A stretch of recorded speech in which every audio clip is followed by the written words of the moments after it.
Greetings and salutations, everybody in YouTube land. Welcome back to another installment of Counter Reaction. So, in today's episode, we are back with some more Easy Mill. Now, this is going to be my reaction to 27 Bodies. I have a massive list of Easy Mill songs to react to. Look, I need to put this out there so all of his fans and my subscribers that are here for other artists that watch these videos understand. This dude is going to be a staple on this channel moving forward. Like, until he stops making music or until I stop this channel, he's going to be a part of it. Now, you might see one a week, two a week, sometimes three a week. It just kind of depends on the scheduling. As you guys do know, I have a full-time job and I do have my daughter most weekends. But yeah, he is an amazing artist, an amazing talent. And that's what I want on this channel. I want to discover new music and go based off of some of your other recommendations. Like I just did SB19. I love that I can react to some of your favorite songs. Of course, it's one of my favorite things, especially when the songs are good. But also, like, join me on the journey as a whole. Like, watch some of the other videos. Like, maybe you might like something that you never heard before that I ended up liking. I have been critical of Easy's writing. It's a little off kilter at times. The pacing isn't always there for me. His references are very obscure and, in my opinion, very incomplete and do sometimes lack context.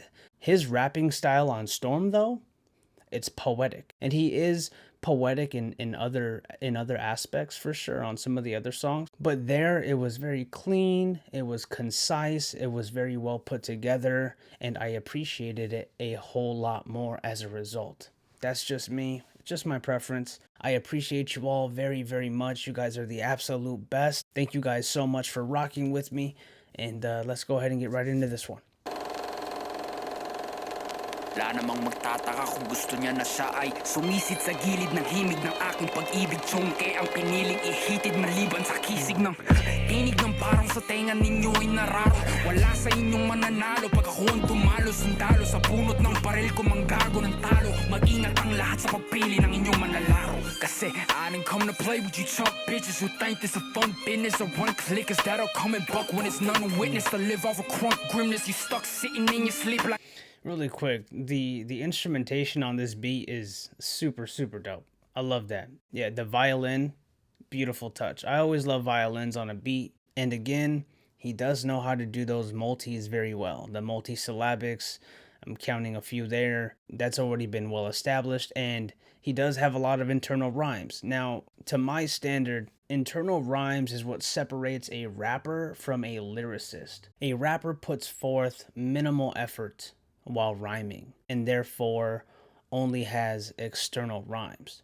A lyricist worth their salt will have both external rhymes as well as internal rhymes. I do not give credit for internal rhymes. They are a standard, and external rhymes, like I said, are a given.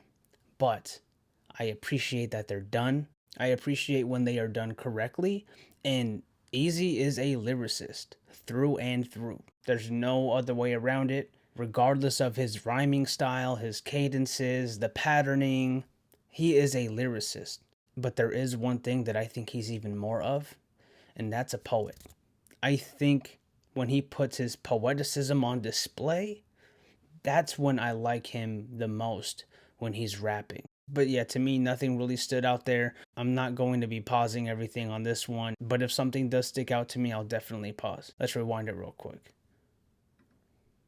clickers that'll come and buck when it's none witness. To live off a crunk grimness. You stuck sitting in your sleep like I wouldn't stuck riches. But that ain't the case, cause I done got your place. I'm leaving holes in your humble abode. Pat in his face na sumalangit na wanong ako yung pinanganak nung isang like pat in his face. Like pat in his face, pattern his face, or like an actual person, pat. Like pat in his face. Pat in his face? I have no idea. There's a lot of things that are left out. It's a little obscure. There is a lack of context there. That's just my take on it. Some of you guys might like it. Some of you guys might think that that's dope, and that's perfectly fine. I respect your opinion. But just to kind of explain myself before we continue, if Pat was in fact a person, there would have to be something said before to string both concepts along to make it more palatable for the audience, for us, for the listeners, the people that he's making the music for, who he wants to understand his music. But he's still young with so much potential. He just signed with a major duo. He is going to soak up all of the information and knowledge that he can from M and Dre, and he's going to be huge. Like, bigger than I think some of you guys might think already. And hey, I'm all here for it. I want him to be. I think that he deserves it. Just based on his talent alone. I don't even know the guy personally. We're going to take that journey though. I do want to get to know him on a personal level. I'm still going to judge the songs fairly as it pertains to my opinion, of course. I always put that out there. But yeah, I want to get to know him. I want to know his backstory. I want to know his struggles, what he's gone through. Some of you guys have shared some insight on his backstory in the comment section, which I appreciate as always. But yeah, I want to hear it through his music, and we're gonna get there. I promise you. At your place, I'm leaving holes in your humble bullet patterns. Face na sumalangit na wanong ako yung pinanganak nung 1,000 tatak. Yeah, di na to pato sa makatarong pag ako sumali. Why? Tayong katwiran na kayang gumamit ng tatlong lingwahe. Die up in the confidence where you were destined to be. I'ma just... I definitely like that cadence where he's rapping really fast and then brings it back with die. Like, it creates a really good contrast. He did say 3 languages. I don't know what languages he speaks. Obviously, I know he speaks English, but I do know that there's a lot of languages in the Philippines that are heavily spoken. You guys have what? Tagalog? Hopefully I said that right. Bisaya, hopefully I said that right. And Ilocano, right? 2 of those I've known since I was a youngster. Bisaya, I only know because I don't know if you guys know who Kalila is on Tiger Belly. It's one of my favorite podcasts. But yeah, she mentioned it in like the last year or so, and I was like, oh, that's a new one. But yeah. Anyways, let's continue. In the lead and flex on your bitch, cause I can kill you for free. Old school up in this motherfucking party, like we're switching the blades and tipping the babes and making sure my flow is boom bap. Not that. When he said party and then he mentions switching the blades and tipping the babes, there's a few different ways that we can go with that, right? So switching the blades, it could be a reference to a switchblade, right? But also, like, in the party scene, some people use razor blades. You know what I mean? After using it for so long to cut stuff with, you got to switch them out, tip in the babes with money. But also, it could mean a tip in the babes. I don't want to be too descriptive with that. If you know, you know. I could be reaching for him. I don't know. And that's why I hate pausing for bars, because a lot of the times I notice I'm always reaching for an artist and sometimes make them sound even more genius than they actually are. I'm not saying I have to do that for him. He's obviously a genius, but I've just done that in the past so many times. I've made things make sense to the point to where people around me believed them, and then later on I found out, like, oh shit, none of that was true. Interesting. Anyways, let's get back into it. You for free. Old school up in this motherfucking party, like we're switching the blades and tipping the babes and making sure my flow is boom bap. Not that new trap where the hi-hats go like that repetitive shit. He did that himself, didn't he? Some of you guys told me to check out a Beatbox freestyle. I haven't had time. I will get to it, but I'm just gonna assume that he did that himself. He did those little hi-hats. That repetitive shit, he begging your bitch. You just jealous cause you wanna kiss my neck and my dick. Cause heaven is rich, I'll rob it with my devilish clip. And 22 double lows, but I'm a rap on this shit. What's 2200? He's mentioned that a few times. You guys gotta let me know. But that's like the extent of all that. I ain't trying to take it further. I ain't trying to be like all doing all that petty beef and shit like all of you rappers out there. I respect that.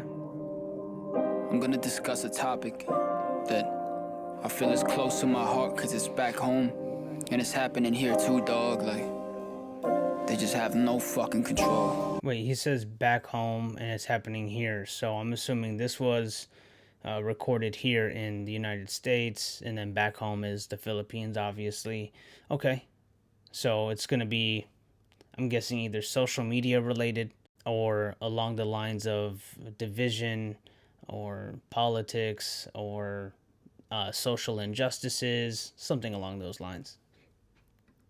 And I'm tired of it. Yo, asulat pula ang aking lahi na puno ng tula tungkol sa hain ng bawal mauta at hindi lang dahil kayaman ng mukha mga labi namin sa pag-asa lang uulan ng panalangin sa masa magtutura ng salitain na ulit hanggang lahat ng tao mauuta habang buhay na lang ba tingin sa akin puta ka asang ospital sinugod yung kapatid mo may pera ka pa ba sige na ba meron ka na ba planong handa o di ka pa rin nagtanda pero ang totoo ay lunod na ako sa hiya lahat ng aking mga kasalanan ay laging magiging lakas ko sa laban dahil lang simple mamalagi ay lagi naghahanap ng kanyang pwedeng katahanan pamamaraan sa laban meron sila na may kata na tungkol sa akin pero lakong takot kung ako ipain na siya stumablo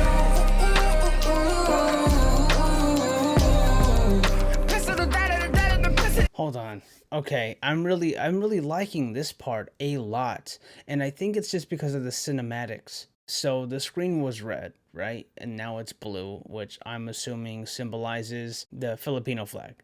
I guess it applies to the United States flag too. Maybe it's both. Who knows? But what I do like is that when it was red, there was a lot of anger involved, which red is kind of symbolic of anger. And when the screen turned blue, he had wings, right? It's more angelic. It's like bad versus good. I really do appreciate the delineation there. It's a beautiful touch. I really like that. Let's rewind it. Meron sila na may kata na tungkol sa akin pero lakong takot kung ako ipain na siya stumablo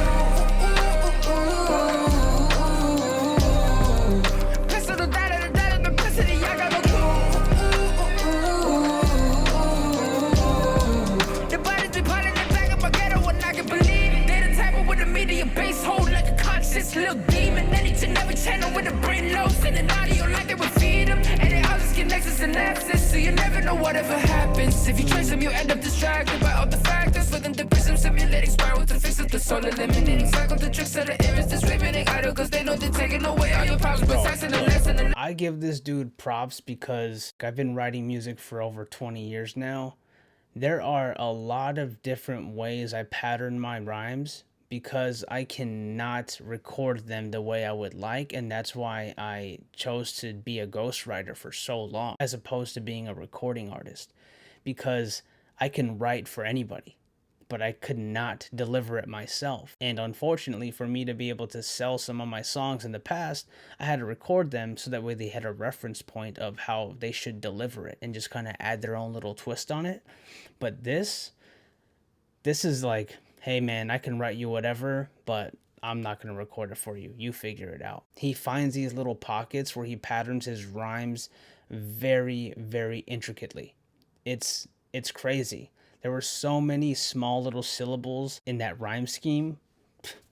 I would be stumbling over my words if I tried to deliver that. Gotta give respect where it's due. I love that. Great. But yeah, the mixing on this track is insane. The panning there was... it's a great touch. You don't hear it too much in hip-hop. You used to. You definitely used to. And I love that there was a beat switch too, which is also something that used to be pretty ubiquitous in hip-hop. But let's go ahead and run this one back a little bit.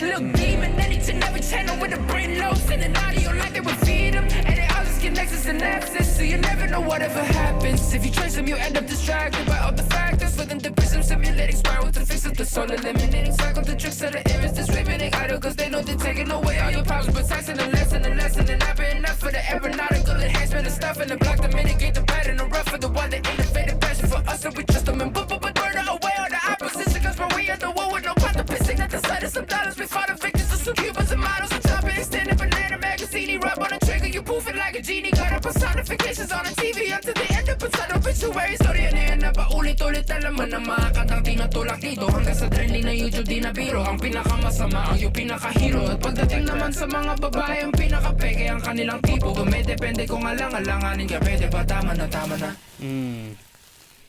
He finished that off extremely strong. I like the second half of that song a whole lot more personally. And I do like that he was touching on some social aspects of things, and you know, the government, and just like kind of control media, and they employ different types of tactics to keep you impoverished. I try to avoid politics here on this channel, and I will continue to, which is another reason why I don't always stop and pause for certain things, because of the subject matter. But yeah, anyways, a great showcase. This is something that you would put on a demo tape to show some, like I said earlier, some versatility. But if I'm gonna be real, even being a massive hip hop head as well as a music lover, this doesn't elicit the type of response that I'm looking for when I'm trying to enjoy music. But I can still appreciate it for what it is, and it was pretty genius. Where does this go on my no list, playlist, blacklist segment? I mean, I'm sure some of you already know based on my facial expression throughout this entire video. So it's kind of a toss-up, because if I do put it in a playlist, it's not going in the car playlist. It might go to an office playlist. It might go to a YouTube playlist where I show this to somebody, be like, hey, this is a dope-ass music video. Oh, man. Where's this going, dude? Okay, because of all the different elements that I was able to observe, you know, the little beatboxing part, the composition, the instrumentation of the beats, everything just meshes extremely well. He's got some really good multisyllabics, no crazy bars that I could pinpoint. There's some things that kind of stuck out to me that I really liked, and I do like his overall approach to the song as a whole. So, for those reasons, yeah, but it is going to just a YouTube playlist. I don't think that this is something that I would listen to on the regular. This is just a great display of what some of his talents can produce. When I do listen to music the first time, everything that you just heard me do, I do internally up here for every song I listen to before I add it into a playlist. I would hope some of you guys do that too. Some people do get a little bit mad at my critique, and my response is always like, oh, do you just add every song that you listen to a playlist? Or do you listen to it, see if it's for you, and then decide if it's worthy of a playlist? Stay tuned. I got a lot more in store. And thank you guys so much for watching. I will catch you guys on the next one.